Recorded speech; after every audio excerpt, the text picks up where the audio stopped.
Hello, friends. This is Dave Hurwitz, executive editor at ClassicsToday.com. Recently, I did a repertoire video on Tchaikovsky's The Nutcracker Ballet, and the performance I didn't talk about that got the most mentions from all of you was this one, Artur Rodzinski with the Royal Philharmonic. Well, I never really thought this was one of the great Nutcrackers. A lot of you folks do. And so I went back and listened to it again. And guess what? I'm right and you're wrong. Just kidding. No, it's a good Nutcracker. It's very, very good. And it has some issues, however, that precluded it from making my list. And those issues really are, first of all, the age and recorded sound, number one, and number two, the playing of the orchestra. Rodzinski was a very good conductor, and he was a disciplinarian. He whipped his orchestras into pretty good shape. He also really got Tchaikovsky. He was one of those guys who, back in the days, everybody did Tchaikovsky, and he was a composer that was part of the common coin of musical interpretation. And so most conductors were pretty good at it. Today, it's more of a rarity that anyone gets Tchaikovsky. And he got Tchaikovsky. It's a Nutcracker that's noteworthy for a few outstanding things. The battle in the first movement. Oh my goodness, it's really, really, really fun. I don't find the actual dances, the sweet dances, from the characteristic dances in the second act to be as interesting or powerful as I hear in other versions. It's kind of funny. I mean, Rodzinski is actually best in sort of the symphonic bits. He really has an ear for orchestral color. You get a lot of detail that you don't hear in other performances, but part of that, such as the excessive percussion and whatnot in spots, is a function of just not great balances, to be honest. I mean, it's exciting.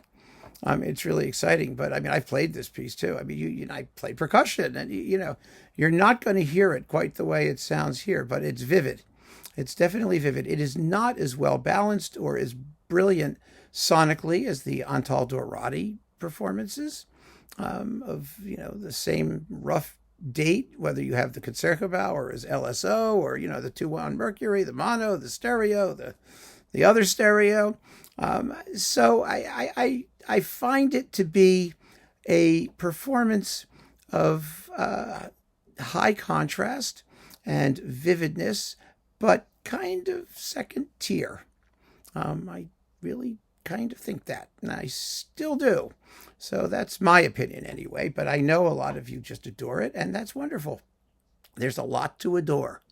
There really is. So I'm not telling anybody or suggesting that you shouldn't love it, because I had a wonderful time listening to it again.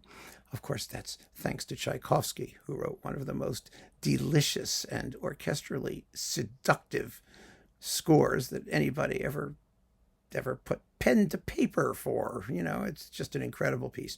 So I thank you all for sending me back to it, making me do my homework. And, I can hear what you guys really liked about it. I can hear that. And others may well agree, more with you than with me. It all really depends on how much listening you do in real time and comparisons and things like that. So we all have our own taste. This one, by the way, this sucker, is coupled with Tchaikovsky's Fourth Symphony. That's also a very good performance, but it's in boxy sonics. And again, there are other just as good Tchaikovsky fourths. It doesn't have as much personality, I think, as the Nutcracker does, but it's a good solid reading. These were Westminster recordings originally. And apparently, these are all going to get boxed up and reissued by Australian Eloquence sometime in the not-too-distant future. So you may not want to rush out and get this. You may want to get the whole box, because the Westminster recordings generally that he did with the Royal Phil are really, really good and lots of fun. So there will be more Rodzinski, and we'll have reason to discuss him again in the not-too-distant future. So I hope this at least gave you the satisfaction of hearing me talk about the performances that you had mentioned and had so passionately advocated for.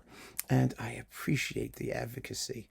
I really do, because it's always good to go back and listen to things again and to see if your first impressions are confirmed or not, and to give yourself the opportunity to reacquaint yourself with some of these marvelous performances, or names, marvelous artists who aren't spoken about as frequently as maybe they ought to be. There's just so much out there. So much to listen to, only so much time. But I've always got time for a Nutcracker, don't you? I mean, come on. So keep on listening, friends. Thanks for joining me. Take care.